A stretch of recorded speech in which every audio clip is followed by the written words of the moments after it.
जब से supreme court की जजमेंट आई है 18/10/2024 की, उसके बाद जो एम्प्लॉयज कोटा का जो केसेस है वो पूरे पाकिस्तान में इशू बन गया है। पहले सिर्फ पंजाब का इशू था, अब क्योंकि सुप्रीम कोर्ट की जजमेंट आई गई, इससे पूरे पाकिस्तान में इशू बन गया। तो जो बाकी सूबे, पहले तो मैं उनको बताना चाहूँगा क्योंकि काफ़ी लोग जो दूसरे सूबों से रब्ता कर रहे हैं तो बार बार एक ही सवाल कर रहे हैं कि आप हमारा केस लें, तो उनको मैं बताना चाहूँगा मैं सिर्फ पंजाब के केस ले रहा हूँ या जो फेडरल के जो पीएम पैकेजेस के केस है वो ले रहा हूँ, क्योंकि ये दो मेरे लिए कन्वीनियंट है। बाकी क्योंकि मैं थोड़ा इधर बर्डन ऑफ वर्क ज़्यादा है, इस वजह से मैं ट्रैवल नहीं कर सकता। सिर्फ पंजाब के केस ले रहा हूँ या जो फेडरल के हैं, क्योंकि फेडरल के उनको इस्लामाबाद हाई कोर्ट लगती है तो वहाँ भी मैं केस डील करता हूँ, सिर्फ उनके मैं केस ले रहा हूँ, बाकी के फिलहाल नहीं रहा। अच्छा, जिस तरह आपको पहले मैंने बताया हुआ कि 17 के केसेस की काफ़ी कैटेगरीज है, अब एक और कैटेगरी के केसेस आ रहे हैं, बहुत ज़्यादा आ रहे हैं। उसमें ये है कि जिनकी अपॉइंटमेंट हो चुकी थी, अभी उनकी सैलरी स्टार्ट नहीं हुई थी, तो उनके आर्डर भी महकमे ने विड्रा किए हैं।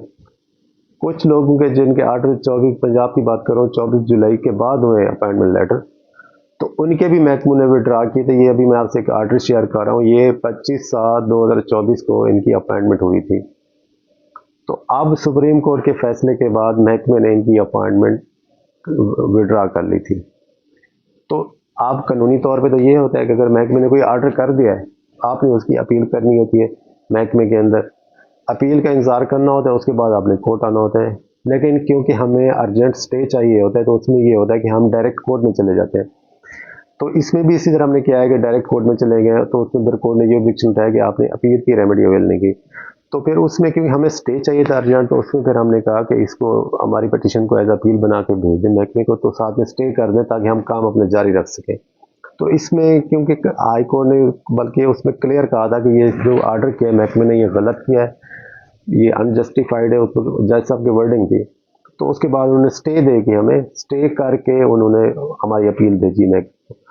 तो इससे हमें ये फ़ायदा हुआ है कि मुलाजमीन के स्टे हो गए, अब अपना वो काम जारी रखेंगे।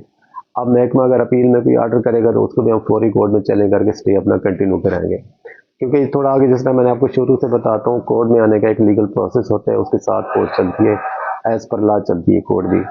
तो क्योंकि पटिशनर की तो ख्वाहिश होती है कि एक दिन में जिस दिन हमने केस किया उसी दिन सारा रिलीफ मिल जाए, लेकिन कोर्ट हमेशा दोनों पार्टियों को सुन के और जो चीज़ कानून के अंदर लिखी हुई है उस कानून के मुताबिक अदालत में चलना होता है। तो ये सबसे अच्छी डेवलपमेंट हुई है जो अभी ये आर्डर हुआ है, क्योंकि एम्प्लॉयज़ बड़े परेशान थे, उन्होंने इतने 3 माह की नौकरी की हुई थी, तो महकमे ने एकदम इनके आर्डर विड्रॉ कर लिए थे। तो बेचारे काफ़ी परेशान थे। अक्सर क्योंकि ये जो एम्प्लॉयज़ कोटा के अक्सर लोग यतीम हैं और उनका इतनी सोर्स ऑफ इनकम भी ज़्यादा नहीं होती, तो उनकी जब नौकरी चली जाए या नौकरी ना मिले तो उनके घर में मज़ीद परेशानी बन जाती है।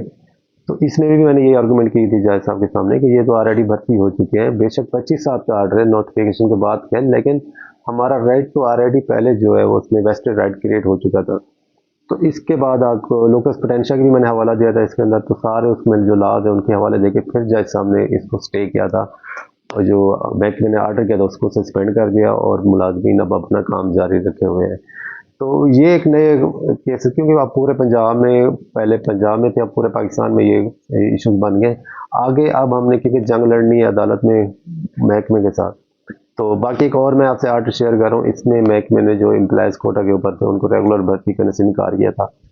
ऑलरेडी मैंने कोर्ट से आर्डर कराया था, तो उन्होंने जब इनकार किया तो मैंने कंटेम्प्ट की, तो कंटेम्प्ट में इसने जज सामने स्ट्रिक्ट आर्डर करके महकमे के खिलाफ फौजदारी कार्रवाई स्टार्ट कर दी। और आर्टिकल 204 का नोटिस वो होता है जिसमें कोर्ट कहती है कि क्यों ना हम आपको इसमें सज़ा दे दें तौहीन अदालत में। ये एक स्ट्रिक्ट आर्डर होता है, ये अब हाई कोर्ट ने किया है।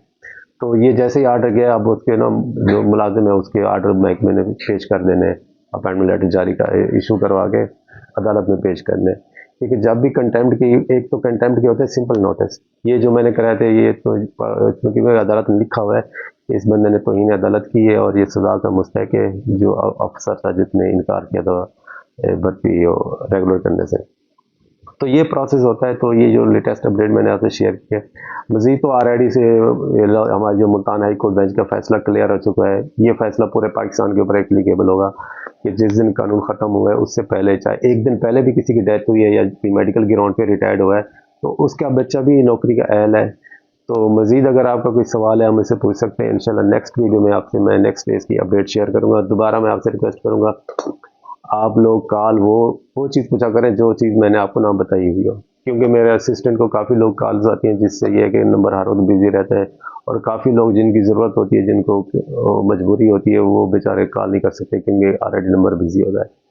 तो इंशाल्लाह नेक्स्ट जो भी अपडेट होगी मैं आपसे शेयर कर दूंगा मजीद, क्योंकि वीडियो का टाइम मेरे पास थोड़ा होता है। मजीद जो इन्फॉर्मेशन होती है मैं अपने फेसबुक पेज पे लगा दिया करता हूँ, तो वहाँ से आप अपडेट ले लिया करें।